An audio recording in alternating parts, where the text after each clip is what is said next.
Perhaps men who cannot love passionately are those who feel the effect of beauty most keenly.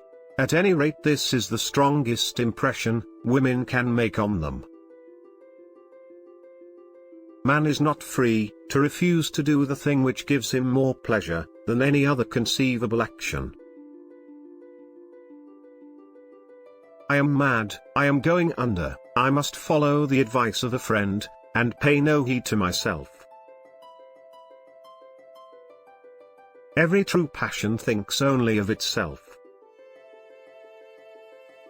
Logic is neither an art nor a science, but a dodge. Because one has little fear of shocking vanity in Italy, people adopt an intimate tone very quickly, and discuss personal things.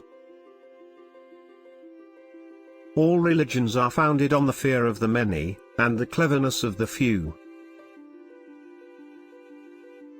A novel is like a bow, and the violin that produces the sound is the reader's soul. The man of genius is he and he alone who finds such joy in his art, that he will work at it come hell or high water. I think no woman I have had ever gave me so sweet a moment, or at so light a price, as the moment I owe to a newly heard musical phrase. A novel is a mirror traveling down the road. The French are the wittiest, the most charming, and up to the present, at all events, the least musical race on earth. Women prefer emotions to reasoning.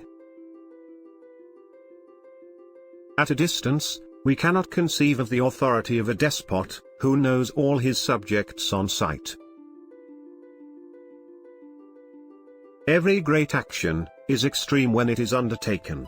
Only after it has been accomplished does it seem possible to those creatures of more common stuff.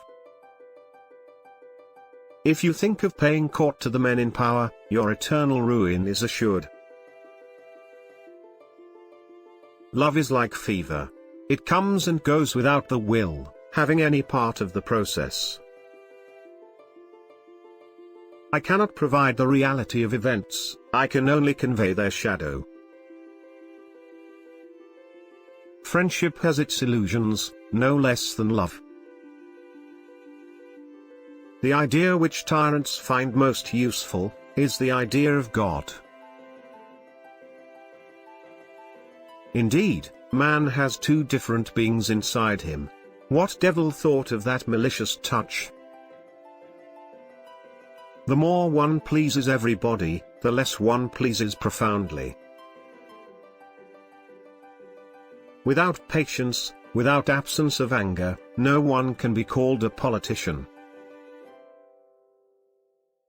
True love makes the thought of death frequent, easy, without terrors. It merely becomes the standard of comparison, the price one would pay for many things. The first qualification for a historian is to have no ability to invent.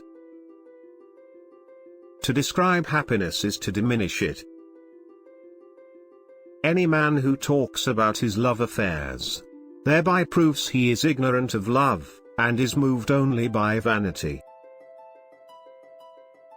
A woman of generous character will sacrifice her life 1,000 times over for her lover, but will break with him forever over a question of pride.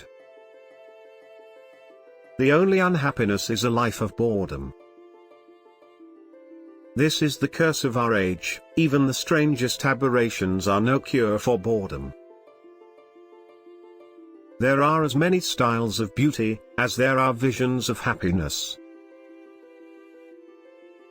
It is difficult to escape from the prevailing disease of one's generation.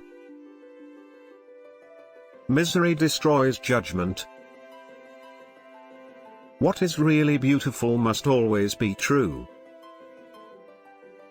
I love her beauty, but I fear her mind. The shepherd always tries to persuade the sheep that their interests and his own are the same. When a man leaves his mistress, he runs the risk of being betrayed 2 or 3 times daily. It is better to have a prosaic husband, and to take a romantic lover. In Paris, love is born of fiction. Love is a beautiful flower, but we must be brave enough to pick her up from the edge of a precipice. Spring appears, and we are once more children. I see but one rule. To be clear,